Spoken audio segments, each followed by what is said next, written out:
Some of the people looking for bird's eye view of Los Angeles have turned to hang gliding. One popular gliding school helps adventurous people take it to the skies. Valley View News' Cody Colegrove has the story from our newsroom. Thanks, Candace. First of all, I didn't hang glide myself, but I was on the scene to capture the art of running off a mountaintop and soaring into the air. Calm winds, sunny days, and a large mountain to jump off of. That's what the students at the Wind Sports Hang Gliding School are looking forward to on this Saturday morning. In these small Sylmar neighborhoods lies one of the greatest hang gliding launching points in California that Wind Sports has been using to teach at since 1974.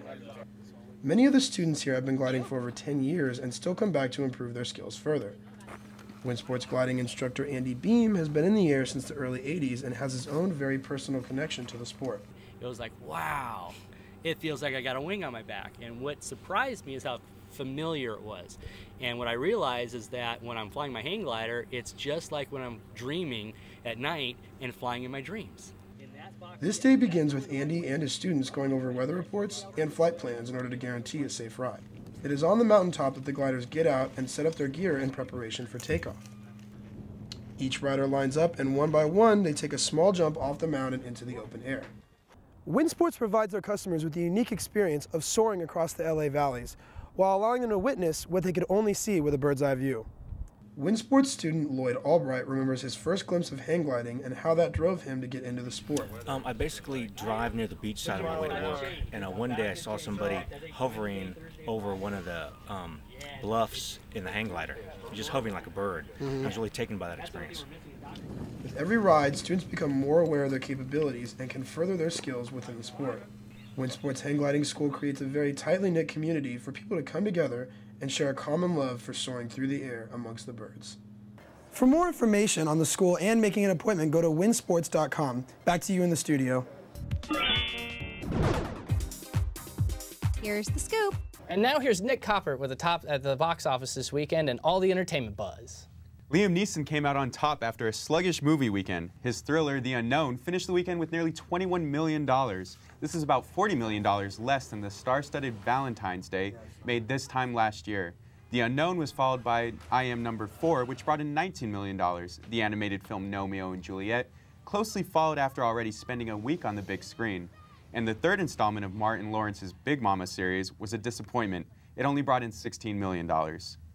Michael Jackson's doctor is scheduled for a trial on March 28th for allegedly killing the pop singer. Dr. Conrad Murray pleaded not guilty to an involuntary manslaughter.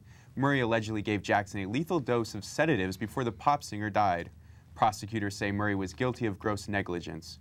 Murray faces a maximum of 4 years in prison and permanent loss of his medical license if he is convicted. Will bad boy British street artist Banksy show his face at the awards? That's the question that keeps Oscar observers guessing. The seldom-seen graffiti star is up for Best Documentary Feature for his directing debut, Exit Through the Gift Shop. It is speculated that he will not reveal himself before 500 million viewers. The Academy's executive director says they like to have nominees show up, but Banksy's secret ways mean he could be a no-show. The CW is up 8%, unlike other networks that have dropped in TV ratings. CBS ratings dropped the most with 12%, followed by ABC, Fox, and NBC. American Idol came in at number 1 with nearly 13 million viewers. Brothers and Sister finished the top 50 program with more than 3.5 million viewers. A Lifetime movie about a murder case in Italy is under scrutiny. The movie is Amanda Knox, Murder on Trial in Italy. It's the story of the murder of exchange student Meredith Kircher in 2007. Kircher's roommate, Amanda Knox, was found guilty in connection with her murder. The case has been followed in the U.S. because of Knox's seemingly all-American upbringing. Knox supporters also say there was a lack of evidence in her conviction. She is slated to appeal her case on March 12th. Her family and supporters say the film could hinder her appeal and could mislead the jury with false information. The film is based on court documents and media accounts of the case. And here's Candace Rander. Wedding bells will ring from Britain's Prince William and Kate Middleton, but America's first family will not be there. President Obama and First Lady Michelle were not invited to the royal occasion. In the past, the First Lady has represented the United States in many events, but in this case, Michelle wasn't included. The Obamas were personally invited to Buckingham Palace to meet with the Queen in May. Just weeks after California Governor Jerry Brown unveiled his budget proposal, a nearly identical plan has passed key committees in both houses of the legislature. The plan to close the state's $26 billion budget deficit includes deep cuts in the state's education, health, and welfare programs. The cuts will result in the closure of some state parks and a $1 billion reduction to higher education. Some social programs that were on Brown's chopping block were spared, including medical care for the elderly and poor and welfare for impoverished families. This marked the first time in years that the two budget committees have approved most of a governor's budget plan.